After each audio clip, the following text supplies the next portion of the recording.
Salut tout le monde, c'est XR. Aujourd'hui c'est un grand jour. Enfin c'est relatif. Aujourd'hui on se retrouve pour un nouveau build de clavier custom. Ouais, ça faisait vraiment longtemps que j'en avais pas fait. Et vous imaginez pas à quel point je suis content. Juste avant de commencer la vidéo, pensez également à vous abonner à la chaîne, ça aide énormément. Alors cette vidéo ne sera pas un simple build où je vais simplement assembler en musique, mais je vais vous présenter également le Keychron Q2 dans ses détails. En fait c'est surtout sur lui que je compte me baser pour réaliser toute la vidéo. Alors juste à titre informatif, ce kit pour le coup je l'ai payé moi-même, Keychron ne me l'ont pas envoyé. Bon, j'ai essayé de les contacter à plusieurs reprises, visiblement ouais, j'ai pas obtenu de réponse. Donc au final j'ai craqué, je l'ai payé et mon compte en banque peut en témoigner.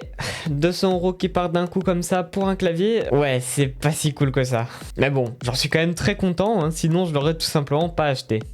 Lorsqu'on ouvre la boîte de ce Q2, on va avoir déjà le clavier avec un câble USB-C, des notices, mais également un switch puller, un keycap puller et 2 tournevis afin de pouvoir démonter le clavier. Mais on aura également un set de gasquettes avec des vis en plus. Si les gasquettes ça ne vous dit rien, vous inquiétez pas, on va y venir plus tard dans la vidéo. En tout cas pour démonter le clavier, rien de très compliqué. Vous dévissez les 8 vis hexagonales sur le dessous du clavier. Une fois fait, vous pouvez enlever la partie supérieure de la case avec le PCB. Pour les séparer après, vous avez à tirer délicatement sur le câble qui relie le connecteur USB-C. Et je dis bien délicatement parce que ça m'est déjà arrivé de casser un connecteur de ce type et clairement pour le remplacer après, c'est vraiment pas si simple.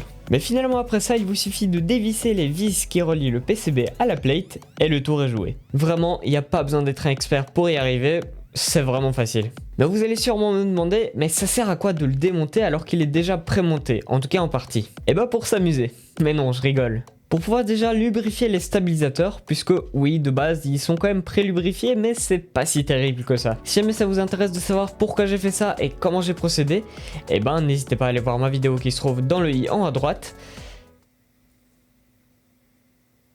Bien évidemment après avoir fini cette vidéo, ce serait mieux. Après, en plus des stabilisateurs, comme je l'ai dit juste avant, on aura un set de gasquettes à monter soi-même en plus. Bon, étant donné que je suis pas un expert en acoustique, je vais pas rentrer totalement dans les détails, mais ce que vous devez savoir c'est que les gasquettes sont des petits morceaux de mousse qui vont servir de point de contact entre la plate et le reste de la case. C'est ce qui donne justement cet effet très flexible quand on appuie sur le clavier. Et ça va justement améliorer grandement le son du clavier en réduisant la réverbération, puisque l'onde sonore ne va pas se propager sur le reste de la case et va rester uniquement sur la plate.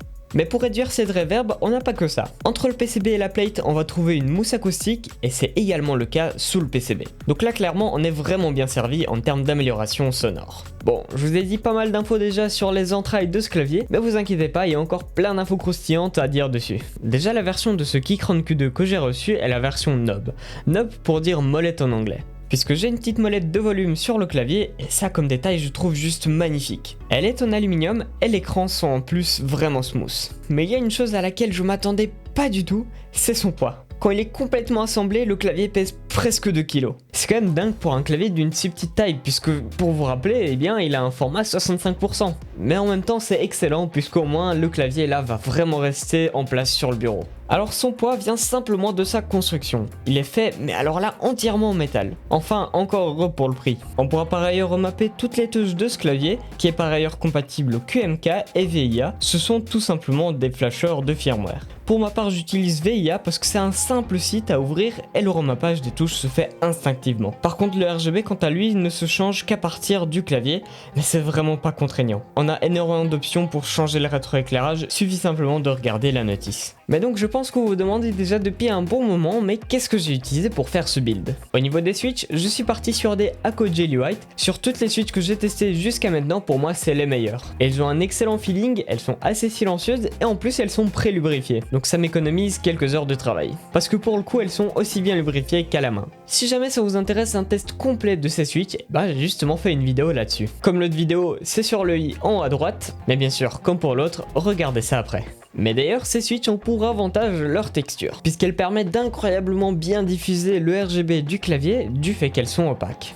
Au niveau des keycaps par contre, là j'ai eu un petit imprévu. À la base j'ai voulu partir sur des clones de GMK 8008, j'en ai eu pour à peu près 40 € sur AliExpress, mais bien sûr avec mon énorme chance, je suis tombé sur un vendeur frauduleux qui m'a tout simplement jamais envoyé le colis. Ouais, il m'avait donné un suivi bidon pour un colis qui a été livré à l'autre bout de la Belgique, et je pense que je verrai jamais la couleur de ce colis. Donc là du coup je suis en procédure pour un remboursement, mais du coup elles sont pas arrivées à temps.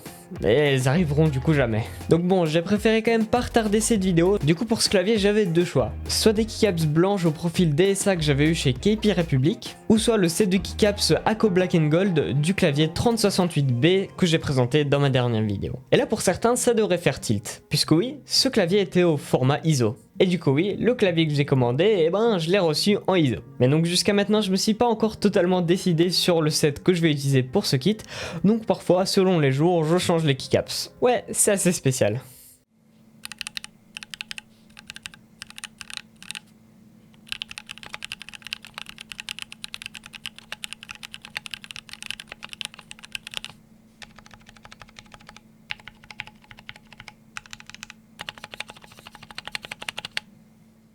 Mais donc voilà, qu'est-ce que vous pensez de ce clavier? Bon là actuellement il est avec le set Black Gold, mais bon, il est tout aussi stylé. Alors il y en a qui ont peut-être d'ailleurs remarqué, mais sur le set DSA blanc, eh ben les touches étaient en AZERTY. Alors pour le coup, le set n'est pas vraiment AZERTY. Étant donné en fait que le set est au profil DSA, c'est-à-dire un profil non sculpté, du coup toutes les keycaps ont exactement la même forme, peu importe la rangée, eh ben je me suis permis d'inverser certaines touches histoire de faire un AZERTY, en tout cas un semblant d'AZERTY. Puisque du coup tout ce qui est accent, eh ben j'ai toujours pas accès. Mais bon, moi ça me dérange pas, c'était simplement pour avoir un petit effet visuel.